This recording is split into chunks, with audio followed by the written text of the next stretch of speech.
Hang on. Freddy Krueger went to RADA? Good God.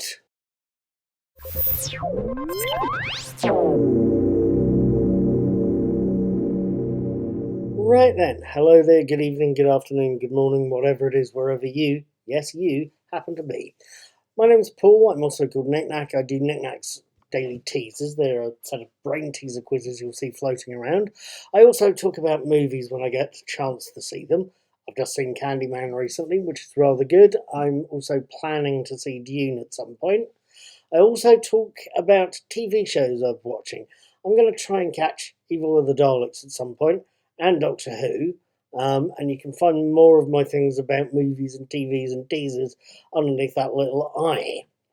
But just so you do know, over the past few weeks, I've been watching the HBO series Lovecraft Country, and I've been sharing my thoughts in a series of video reviews.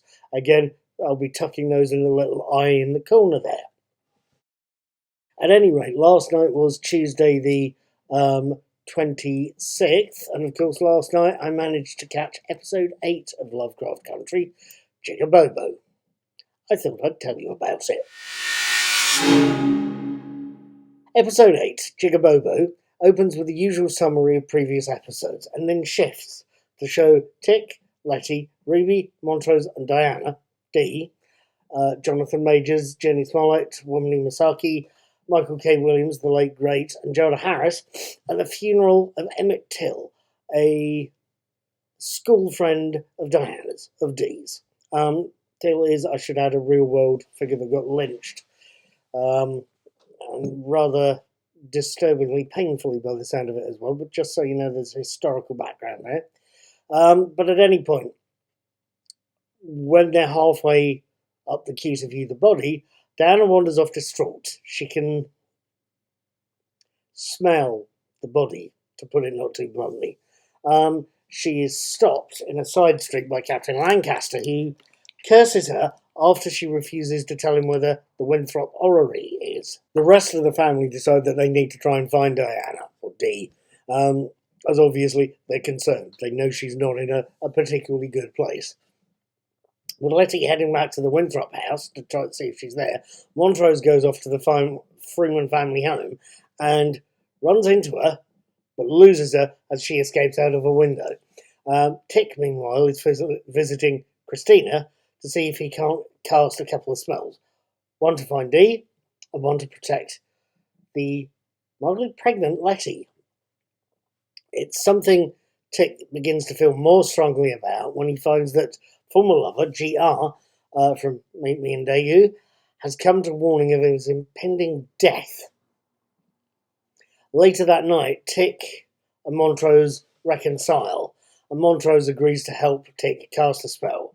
After Atticus confesses that he's visited the future, after going through the portal with Hippolyta at the Winthrop Observatory, he's been there in the future for a short time.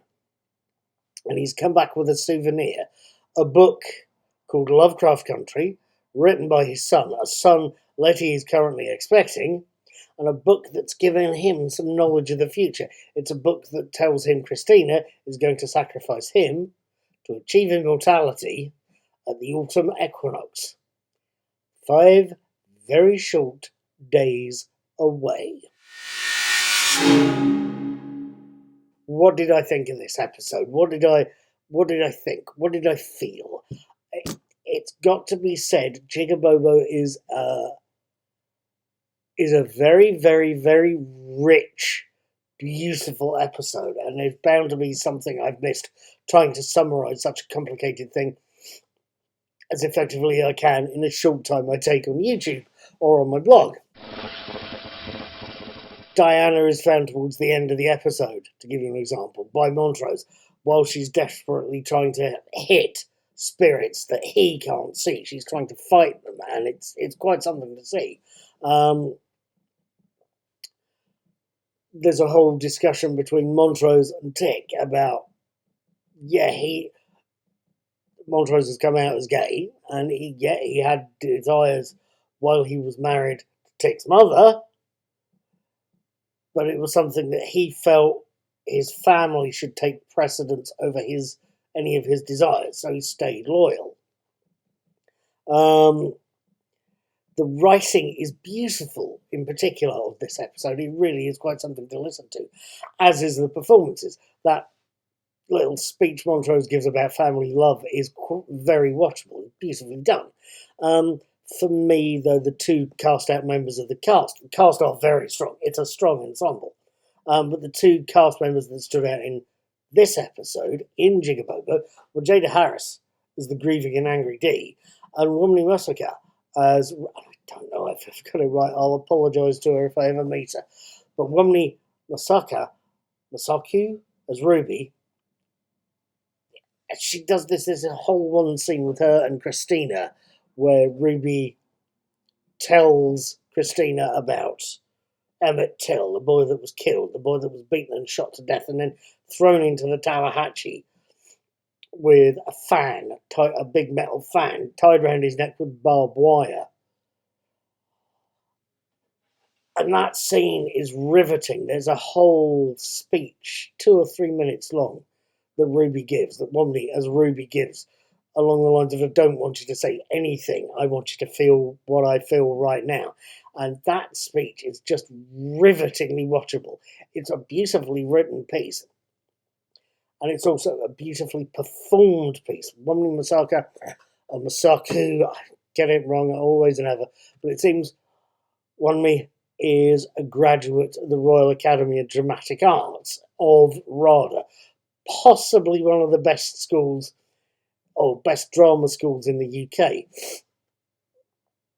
A couple of things there. I'm pretty sure Judi Dench would disagree with me there because she went to Central. And I'm also pretty sure that Robert Englund, the original Freddy Krueger, would possibly agree, because it turns out he studied at RADA as well. Freddy Krueger. Here's Freddy! That Freddy Krueger. Studied at RADA. What can I tell you?